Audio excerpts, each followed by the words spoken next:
Hey guys, what's going on? Jeb here, and in today's video, we're going to be doing some longer-term technical analysis on Bitcoin because in today's video, we need to discuss two moving averages that make frequent appearances here on the channel, the 20 exponential daily moving average and the 200 simple daily moving average. And specifically, I want to talk about something that happened about a week ago, i.e. the cross between these two on the 9th and 10th of October. As you guys can see, the 20 crossed below the 200 a little while ago, and if you look back in the history of Bitcoin, it's been a very long time since the last time that happened. In fact, the last time that happened was at the beginning of the last bear market in March of 2018. If you go back even farther to find the previous cross before that, you need to go back to the beginning of the bear market previous to that one back in April of 2014. So guys, this is actually a pretty important trend based off of the history of the chart. So in today's video, we're going to go ahead and dive on into what this might mean for Bitcoin. You guys know I'm very bullish on Bitcoin in the long term, but here in the short term, if something bearish happens, I do have to bring it to your attention. So that's what we're going to be discussing in today's video. I do also want to mention an interesting piece of news coming out of Grayscale here because $254 million were just invested in this fund in Q3, which is a massive increase from the normal funding that they receive. Even though Bitcoin has been pretty quiet and the space has been pretty stagnant, interest in the space on the institutional level is definitely not dead. In fact, it's probably just rising. So guys, we're going to be discussing both of those things in today's video. So if you guys do enjoy today's video, make sure you hit that like button. Really helps out the channel and helps the video get ranked in the YouTube algorithm. And if you're new here and you haven't already, make sure you hit that subscribe button and the post notification bell so you'll be updated every single time a new video goes live. But without much further ado, guys, let's go ahead and dive right on into it. As you guys know, the 20 daily exponential moving average, the 20 DEMA, and the 200 daily simple moving average, the 200 DSMA, are two very important technical indicators on their own. So much so that the 20 exponential moving average actually has its own video in CT2A down here at the very bottom. And of course, you guys know the 200 is very important because of what it means for bull markets. Typically, when Bitcoin is above this moving average on the daily chart, we're in a bull market. When Bitcoin is below it, we're in a bear market, as we can see back in 2014 and 15, 2016 and 17, and even on into our previous bear market back in 2018. Fortunately, as you know, a couple weeks ago, we fell below this moving average, and it looked like for a time when these two moving averages were converging that Bitcoin may actually manage to get above both of them, but instead we rejected and something even worse happened. The 20 crossed below the 200, and like I said in the intro, guys, that doesn't happen very often. In fact, the last time it happened was in March of 2018. For that, we did see a couple of moves similar to that where Bitcoin went bullish, then bearish, then bullish again back at the end of 2015. This doesn't really count though because this was the build up to a bull market anyway, and then we saw a little bit of a fake out right here. But other than that, the last time that we saw a bearish cross like this was in 2014. This is what would be known as a death cross. You guys have probably heard that term before, death cross and golden crosses. This is a death cross. Now, some people will say that a death cross and a golden cross only have to do with the 50 and the 100, 50 and the 200. It doesn't actually matter. By the definition, all it means is that the shorter term moving average is crossing below the longer term moving average, and therefore it is a bearish death cross. And also, guys, in CT2A, there is a video dedicated to those two topics. If you're in the course, go and rewatch this after this video so you guys can be kept up to speed on that. And guys, this is really unfortunate timing for something like this to happen because, as you know, the technicals are not looking fantastic. Bitcoin's MACD did turn bullish for a little while, but it's actually gone bearish again and looks like it's probably going to be converging. Well, it's already converging, but it looks like it may be having a bearish cross here in the next couple of days. Bitcoin is tentatively holding an uptrend here on the RSI, but that is not necessarily going to last. And even if we go to some of our other indicators I don't show on the channel very often, like our Stochastic RSI and Bollinger Bands, guys, Bollinger Bands have constricted very, very, very tightly on themselves because there's no volatility in the space, and Stochastic RSI is starting to trend to the downside. All of the technical indicators are not looking good, and in fact, everything that Bitcoin could have done that was bullish, it didn't. Bitcoin had an opportunity to break bullish a couple of days ago when it was testing these moving averages up here. Unfortunately, it didn't do that. It rejected off of them and has been heading lower ever since. Now, I will say this, there is a silver lining to everything I'm saying, and that is that Bitcoin is holding support on a very strong level. Not only is it holding support on 7750, which is a well-established support level that we've touched 3 times now. That is also a VPVR level that is also based on previous price history on Bitcoin, but we're also sitting on top of the 100 weekly simple moving average. This is a very important moving average. If you look back on the history of Bitcoin, Bitcoin did this exact same thing during the beginning of the last bull market. As we could see, Bitcoin broke through it, came back down to it, tested support, and bounced and rallied from there. So historical precedents would say that we would probably remain above that level. But at the same time, historical precedents would also say that Bitcoin should have remained above the 20 exponential moving average on the weekly. So you have to make sure you take everything into account. Okay, Jeff, so you told us all this bearish stuff. What's the point? Are you trying to spread FUD? No, I'm not. I'm trying to show you guys both sides of the argument. I've talked about the bullish argument for a long time. I've discussed the potential of Bitcoin to bounce at 7750 and rally all the way up to $14,000 and beyond. I've talked about the bullish case in many, many videos, so don't think I'm writing that off. Just because I'm not talking about in this video does not mean that it doesn't exist. But I will say say this. I am certainly more bearish than bullish right now. The technicals are seeming to show that. The lack of interest in the space and the relatively boring news and fundamental space right now is backing that up. Bitcoin's in a downtrend here, guys, and it got support exactly where I said it was going to, but that doesn't mean that's going to hold this. Bitcoin is in a falling wedge.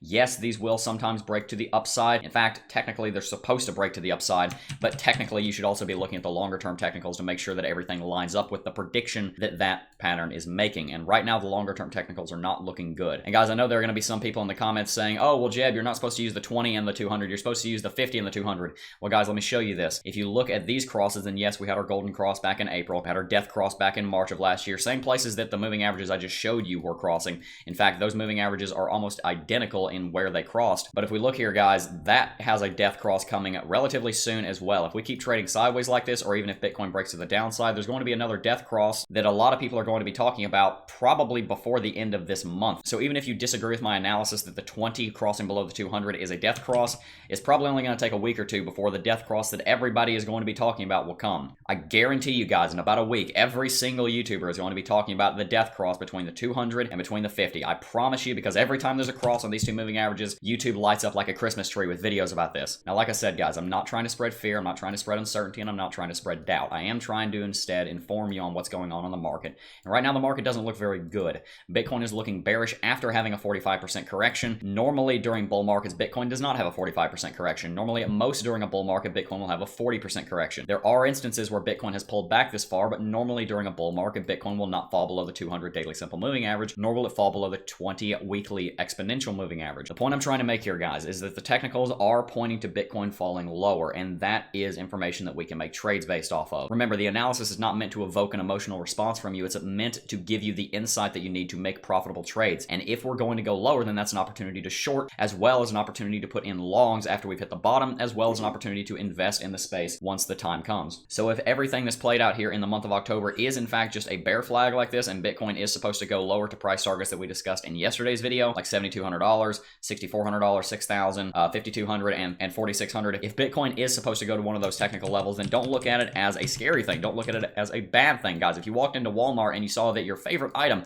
a new television you've been wanting for the last 50 years, it was 70% off, would you be upset? No, you shouldn't be upset. You should be happy because Bitcoin's on discount. And I don't know about you guys, but my belief in the future of Bitcoin and its fundamentals has never been stronger. Just because the technicals and just because the price action isn't looking the most bullish, we can't forget what Bitcoin has done in the past, and there's no reason to believe that Bitcoin can't do it again, especially with all the developments that have happened since the end of 2017. A good example of that, guys, leads us into the news story for today's video, because $254 million were invested in Grayscale in Q3 of this year. If you guys don't know, Grayscale is one of the larger investing funds in Bitcoin, and as we can see here, this quarter investment massively shot up. It's been rallying a lot ever since the end of the last bull market, but this last quarter was absolutely crazy. Grayscale is often seen as a bellwether for institutional interest in cryptocurrency as an asset class. The world's largest crypto-focused funds' quarterly reports are eagerly awaited signals of whether or not big money is entering the sector or leaving it, and very good news is coming from this sector today. The fund has released its third quarter results from 2019, revealing $250 million inflows into the fund.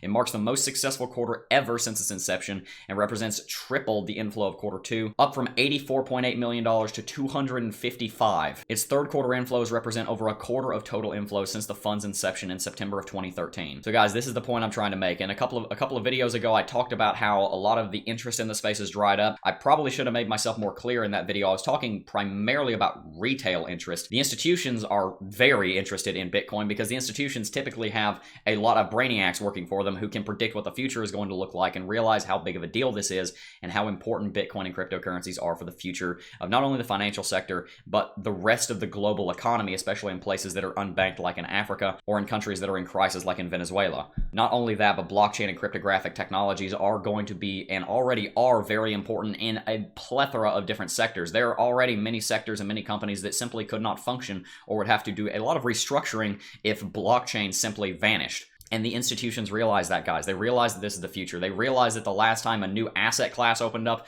was hundreds of years ago when stock markets started becoming a thing. Before that, it was when we started mining gold. This is the kind of thing that does not even come once a lifetime. This comes once a millennium, and it's something that you need to be in on. And if you're watching this video, especially with how boring Bitcoin's been over the last 4 months, then you already know that, or you would have left by now. And guys, as you know, that is why I made the Cryptocurrency Technical Analysis Academy. It's because I'm trying to teach you guys how to actually invest in these markets, especially when there's nothing going on in the space and Bitcoin's trading sideways. It's actually a great time to go and invest in your education for the space. I talk about this a lot. There are people that will spend $50, $100, $150, $200,000, 4, 8, 12 years of their life to go to college and invest in a skill, invest with their time and their money in a skill that might make them $60, $70, $80, $100,000, $150,000 a year. Let's say you make $200,000 a year with your college degree. You could be making $200,000 a year in 3 months if you put 12 hours a day into working in cryptocurrency markets and you work on your own schedule and you're your own boss. That's the awesome thing about trading, is that you can make as much or as little money as you want. You work as many hours or as few hours as you want. If you're looking for that kind of lifestyle, trading cryptocurrency is the way to go. And that's why we've had 900 people sign up for the Cryptocurrency Technical Analysis Academy. It's because they realize that there's valuable content in here that is going to teach them how to work in these markets, is going to teach them how to understand these markets, and of course, most importantly, is going to teach them how to profit in these markets. So guys, if you're looking to learn how to work in the cryptocurrency markets, especially as Bitcoin finishes its pullback here over the next month or two, and then starts to go into a new uptrend, moving on into the year of 2020, moving on towards the halvening in 2020, then I highly recommend CT2A. Before you join, though, I want to ask you a favor, and that is, don't take my word for it. Join the Discord server down below and talk to some of our students. Ask them what they think of the Academy. I don't want you guys making an uninformed decision. Of course, I'm going to say the Academy is great, but I want you to hear their opinions. Join the Discord server down below and get their private testimony where I'm not anywhere to be seen. I want to make sure you guys are making an informed decision, and if it's not right for you, I don't want you to join. So guys, the link to CT2A, the $40 off coupon code, and the link to the Discord server where you can talk to some of our students, all three of those are in the description down below. But anyway, guys, that is pretty much going to wrap it up for today's video. Tell me in the comment section down below what you thought of that analysis, and do you think that that bearish cross that we analyzed today is as important as I think it is, or do you think the really important cross will be the 50 and the 200 that we're probably going to be seeing in the next week or two? I want to hear your take on that in the comment section down below. But anyway, guys, that is pretty much going to wrap it up for today's video. I do want to thank each and every single last one of you for watching, as always. I will see you guys in the next video. Peace.